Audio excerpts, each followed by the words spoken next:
Cet homme a perdu 20 kilos en 10 semaines, 40 kilos en 6 mois et finalement 75 kilos en un an. En fait, c'est complètement fou.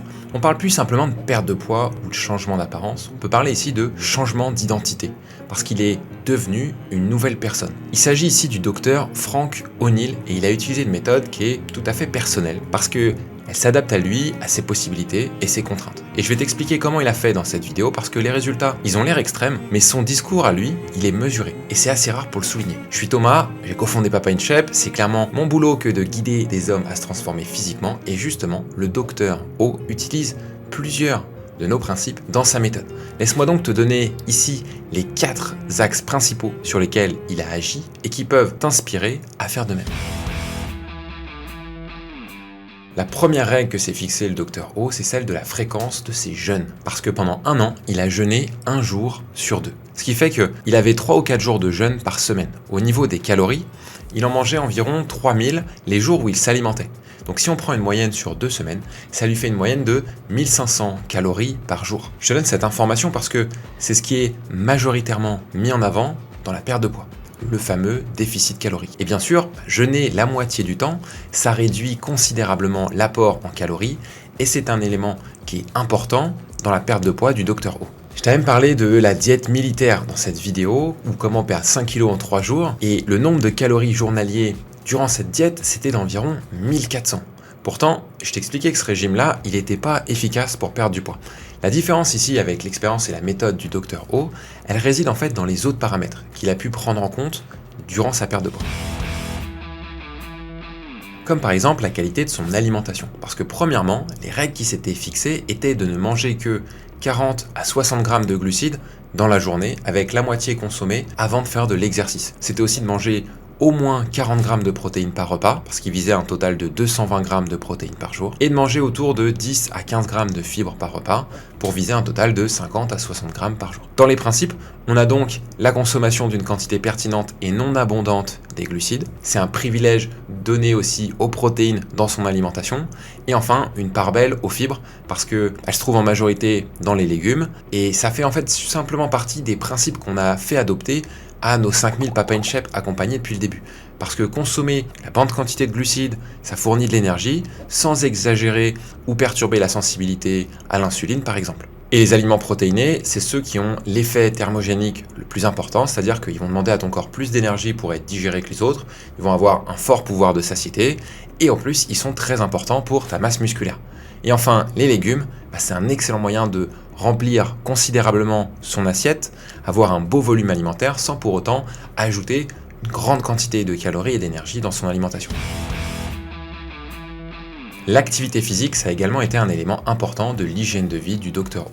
Ça comprend notamment de la marche quotidienne, au moins 1 heure, de la musculation sur les jours où il va s'alimenter, et la teneur des séances ou du programme de musculation lui-même, ça n'a pas tellement d'importance ici.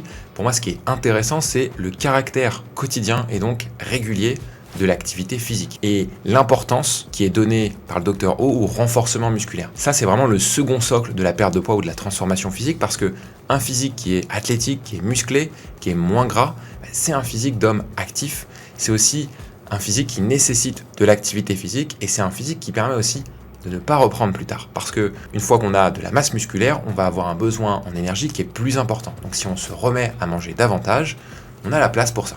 Et les muscles, c'est pas juste de la génétique, c'est de l'effort avant tout. Bien entendu, par effort, j'entends pas dire prétention aux Jeux Olympiques, et par ce n'est pas de la génétique, il y a un avantage bien évident à être prédisposé génétiquement pour performer. Mais pour notre objectif, celui d'être en forme physiquement, bouger son corps autant que possible, pour ne pas laisser s'enliser et surtout pouvoir le bouger le plus longtemps possible, c'est avant tout mettre en place des bonnes actions. La méthode du docteur O, elle est particulière. Manger un jour sur 2, c'est pas à la portée de tous. Il l'a fait parce que c'était possible pour lui, dans son emploi du temps, mais aussi peut-être parce qu'il n'a pas une sensation de faim très importante pendant les jeûnes. On n'est pas tous égaux vis-à-vis de ça. Peut-être aussi qu'il préfère pouvoir faire comme ça pour avoir de très gros repas sur les jours où il mange. En fait, c'est un des avantages du jeûne intermittent, parce que tu peux moduler tes prises alimentaires en fonction de tes préférences. Moi, par exemple, je préfère manger peut-être de plus petits repas, mais plusieurs fois dans la journée, alors que certains de nos papas, ils adorent faire 2 gros repas, voire un seul, dans lequel ils vont avoir tout le rapport calorique de la journée, parce que ils aiment moins passer du temps à table, qui profitent mieux comme ça, ou alors parce qu'ils ont besoin d'avoir un vrai repas où ils ont absolument plus faim en sortant de table.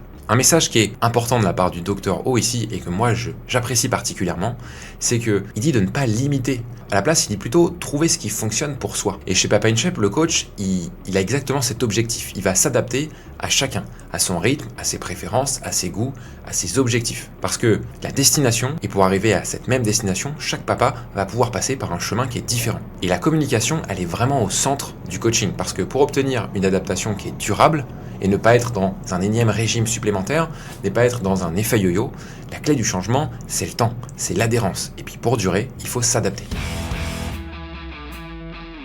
Pour conclure cette vidéo, j'aimerais te rappeler qu'il n'y a pas de méthode miracle, mais seulement des méthodes qui fonctionnent avec certaines personnes et d'autres qui vont moins bien fonctionner et qui auront besoin d'avoir des adaptations. L'exemple du Dr O, il m'a paru intéressant de te le partager parce que ça peut passer pour un cas qui est extrême et pourtant, dans les faits, il est autant extrême que n'importe quel autre régime qui est suivi pour l'été.